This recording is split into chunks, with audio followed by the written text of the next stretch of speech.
दोस्तों, एक बार सोचिए, आपने आज से कुछ साल पहले 1 करोड़ रुपए का घर खरीदा। आपने अपनी सारी बचत लगाई, बैंक से बड़ा लोन लिया, हर महीने 60 से 70 हजार रुपए की ईएमआई देना शुरू कर दिया। लेकिन कुछ साल बाद आपको पता चले कि उसी घर की कीमतें गिरकर 70 लाख हो गई, यानी ईएमआई करोड़ों की और प्रॉपर्टी की कीमत आधी। यही डर आज भारत के लाखों घर खरीदारों के मन में बैठ गया है। सवाल उठ रहा है कि क्या भारत का रियल एस्टेट मार्केट एक खतरनाक प्रॉपर्टी बबल बन चुका है जो कभी भी फट सकता है? और अगर ऐसा हुआ तो क्या मिडिल क्लास लोग सबसे ज़्यादा नुकसान झेलेंगे?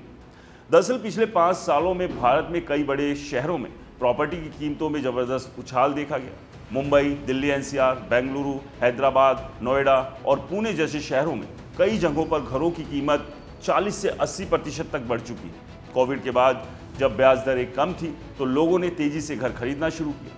इसी दौरान रियल एस्टेट कंपनियों ने भी भारी मात्रा में नए प्रोजेक्ट्स लॉन्च किए, खासकर लग्जरी सेगमेंट में। लेकिन अब स्थिति बदलती दिखाई दे रही है। कई शहरों में ऐसे महंगे फ्लैट्स की बड़ी संख्या तैयार खड़ी है जिनके खरीदार नहीं मिल रहे।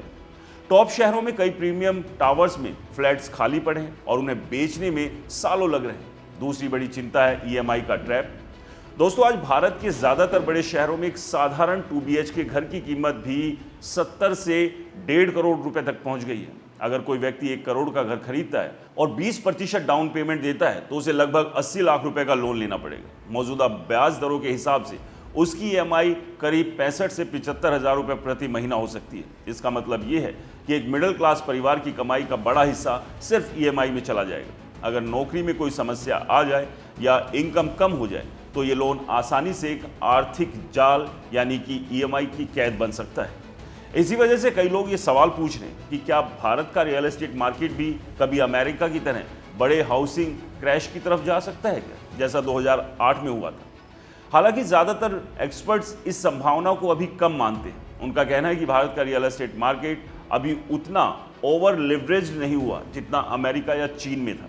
बैंकों ने होम लोन देने के नियम काफ़ी सख्त रखे हैं और हर किसी को आसानी से लोन नहीं मिलता।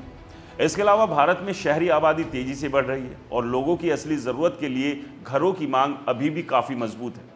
दोस्तों, एक्सपर्ट्स के अनुसार 2026 में भारत के प्रॉपर्टी बाजार में डिसिप्लिन्ड ग्रोथ देखने को मिल सकती है।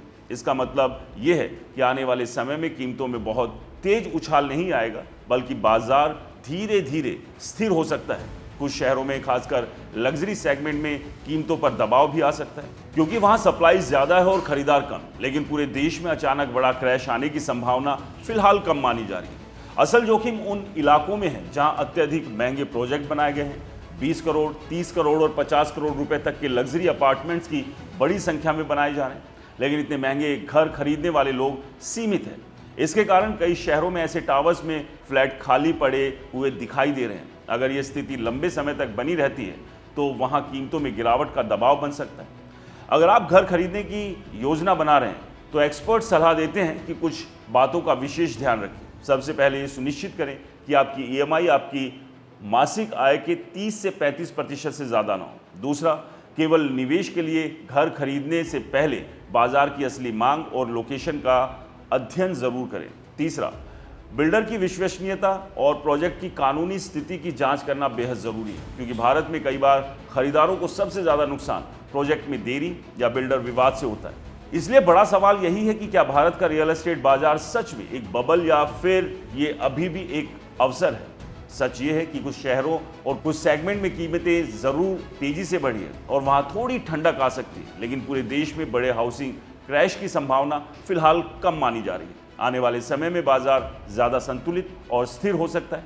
ऐसे में घर खरीदने या निवेश करने का फैसला डर या लालच के आधार पर नहीं, बल्कि समझदारी और सही जानकारी के आधार पर लेना ही सबसे सुरक्षित रास्ता माना जाता है। तो दोस्तों, इसलिए अगर आप घर लेने की सोच रहे हैं तो मार्केट को अच्छे से परखिए, बिल्डर की क्रेडिबिलिटी को जानिए और लोगों से उसके बारे में पूछिए, रिव्यू जांचिए और उसके बाद ही कहीं पर घर लेने के बारे में सोचिए।